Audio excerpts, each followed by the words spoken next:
turn our attention to this now. The Treasury has expressed confidence that South Africa will be removed from the international grey list. The country was greylisted by the global financial crime watchdog, that's the Financial Action Task Force, in February 2023.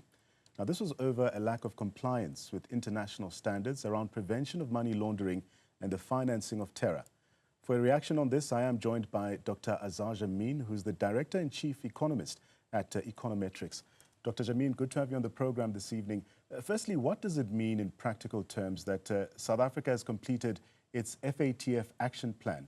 How significant is this milestone? It is quite significant, I think, because it is a precursor to us being lifted off the grey list, what they call delisting from the grey list.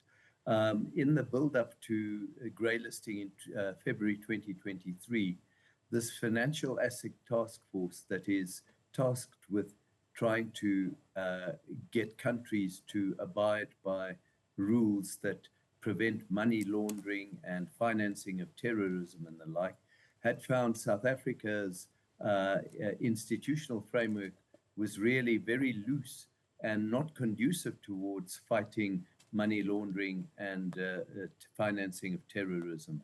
And South Africa was therefore eventually grey listed. And this was one of the factors that resulted in an outflow of funds from South African bonds and a collapse in the value of the rand back in 2023.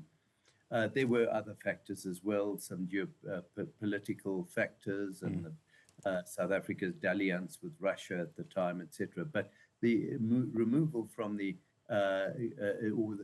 being put onto the grey list actually also had a big role to play, because what it implied was that financial institutions around the world would now demand far, far more evidence of clean transactions that didn't involve corrupt activities and money laundering. And that would add a big layer of bureaucracy to financial transactions, which effectively would increase the cost of doing business with South Africa and investing in South Africa. And in anticipation of that, of course, money flowed out of the country and the currency fell.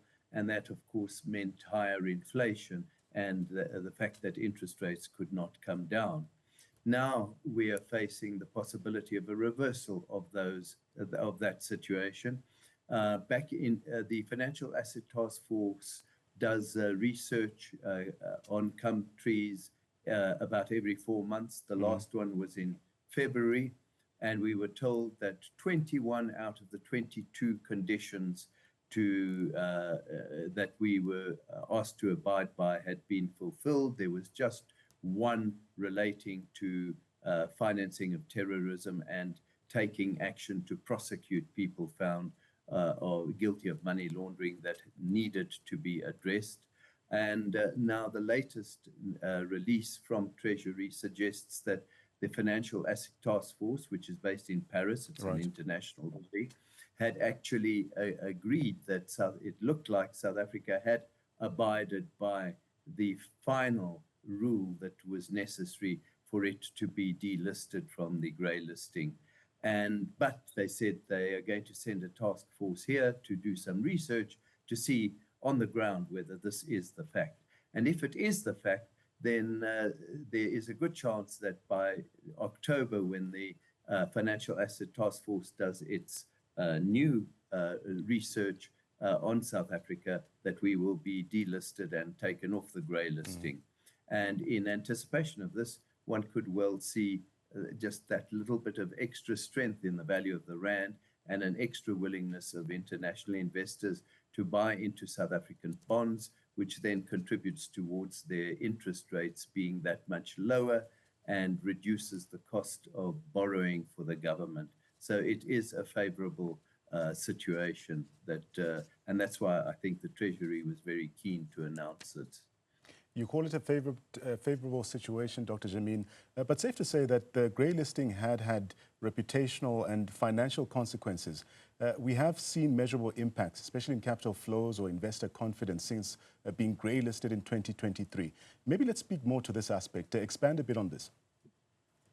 Yes, funny enough, it not necessarily only when we were grey-listed, but in anticipation of it, people were starting to warn the government that we would be grey-listed, and that in itself started seeing capital leaving the country, and the rand.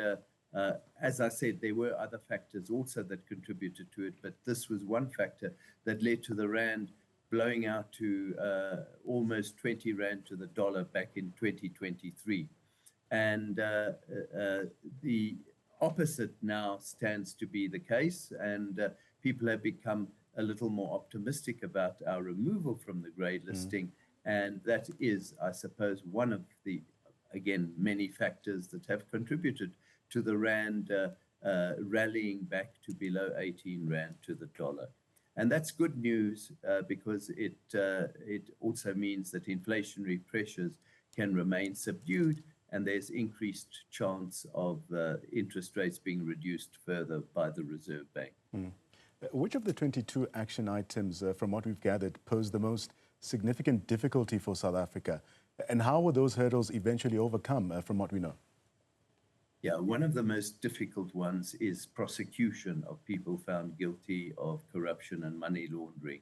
And ironically, at a time when many people have been criticizing the National Prosecuting Authority for not acting and bringing people found to be corrupt to book quickly enough, the Financial Asset Task Force has found, conversely, that a lot of action has been taken by the NPA quite successfully in clamping down on money laundering in the past year or so.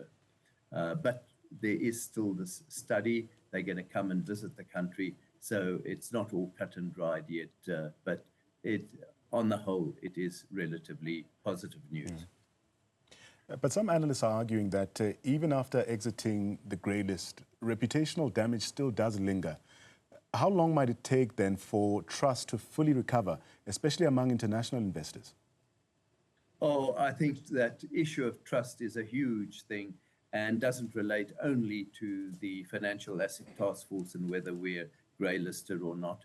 And South Africa has incurred a lot of reputational damage, some of it due to political decisions that have been taken by the government, others due to practical issues such as corruption and failure to act against it. You're quite right. I don't know that that reputational damage disappears overnight. What would help enormously is if people, both inside the country and abroad, started seeing a discernible reduction in criminal activity. And I don't think that we have really got there yet. Before I let you go, let's talk about the on-site inspection, which is still to come. What does it entail from what we gather, and what could derail South Africa's removal from the list at this stage? Well, this is where I think there is a danger that when they start talking to people in the financial sphere, there may be a recurrence of this cynicism that we've been seeing in the media in recent times, critical of the NPA, and that it is not doing enough to actually clamp down on financing of terrorist activities and money laundering. So that, I think, would be the very big danger.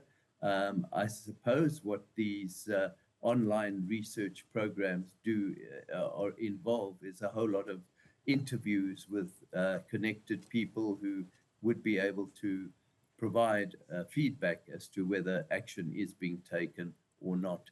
I'm not acquainted with the detail thereof, but I would imagine that there are many people in various financial institutions who will be called upon to meet with this task force that comes to the country.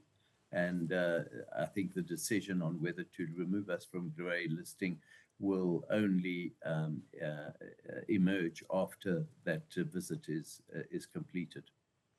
Dr. Azar, Jammine, thank you so much for shedding light on the financial, reputational, and even the policy implications of South Africa's progress with the FATF grey listing. As the country awaits this on-site assessment, it's quite clear that the road to stronger financial governance is far from over. But this moment does mark a significant step forward, if you will. We'll be closely watching to see if the final hurdle can still be cleared.